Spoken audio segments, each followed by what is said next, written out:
welcome to the channel. Trying to see who's on.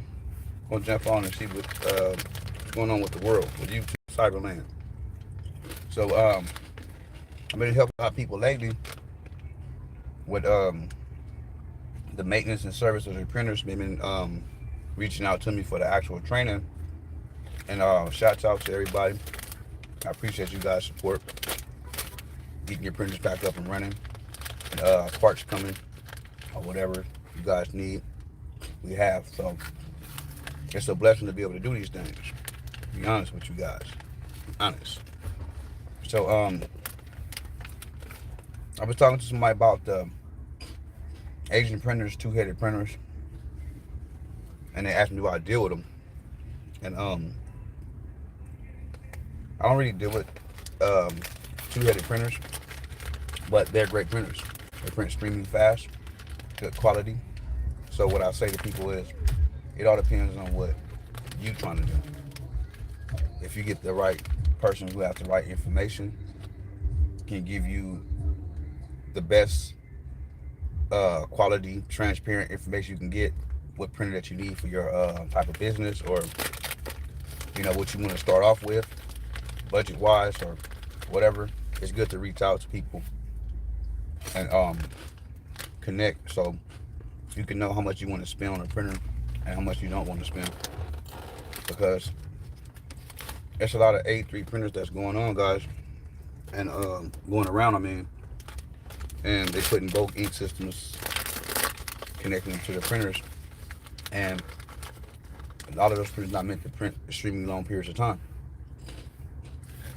But when you go ahead and add external ink outside, and you can print for long periods of time, those A3 printers, them desktop printers, they started acting up on you, they start tripping and geeking, because they're not meant to print for a long period of time.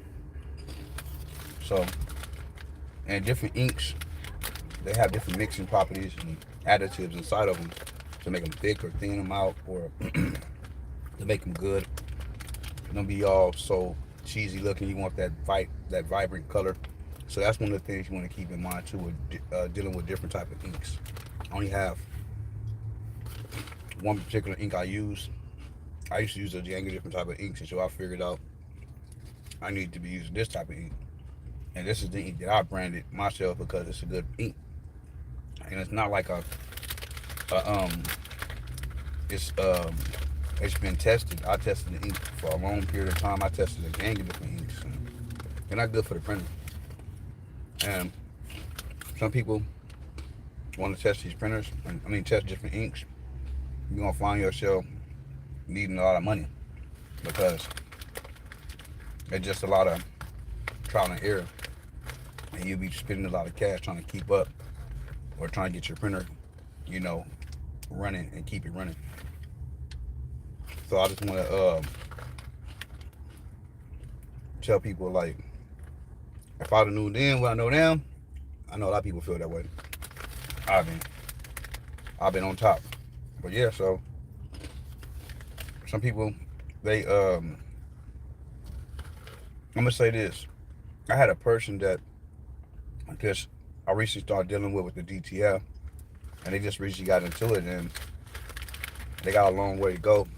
But I'm glad they met me, because I'm gonna help them. A lot of information out here, it's not really, it's not gonna really help you. It's gonna put you on a rabbit hole, and you're gonna figure out down the line, this person was BSing the whole time. But the difference that I think, from my point of view, Asian printer versus American printer, two-head or four-head, they lay down more ink, they print more, faster, and you gotta have either twice the maintenance or 4 times the maintenance, versus maintenance only one single print head. So whatever printer prints fast enough for you, if it meets your demand, then buy it. But if you can foresee the future and say, hey, I'm gonna be printing a lot of transfers, I'm getting into the business not as a hobby, I'm getting into the business to make money, I'm getting into the business where I can sell transfers and high value, ship them in, I mean, print them and ship them out, I mean, then you got to be very careful what printer that you choose, because you'll be spending money and then hope you can recoup the money from whatever printer that you purchased so you can go back and buy another one. Simple as that. So that's what I wanted to say.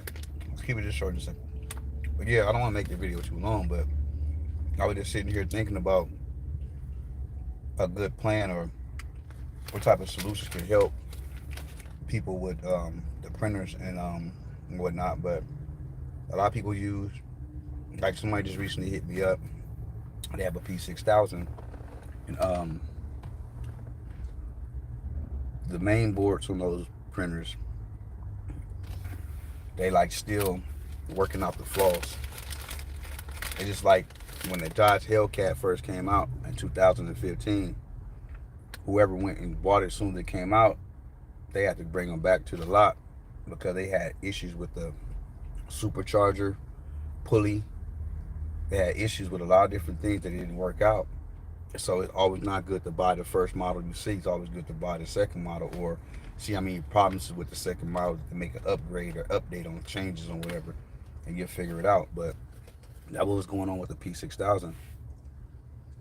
They was having issues with the main board. I was doing a lot of research. I have a couple of P6000s myself, and from what the broad people was talking about, it's failing power cleaners, automatic cleaners, however you want to say it. They shut off. Some of them just fail the cycle. It's different variables. So when you jump off the porch on something and you start producing it and start ushering it into the community, to the consumer, you gotta make sure that it's properly tested, because it shouldn't be people that's over in another state and then a whole another state is having the same problem. So who knows? Is it user error? Is it a software error? Or is it a malfunction within inside the main board? Who knows? But just to make sure you do the research on the printers. That's why I tell people, me personally, I just will go, if I want more channels, 11 channel printer.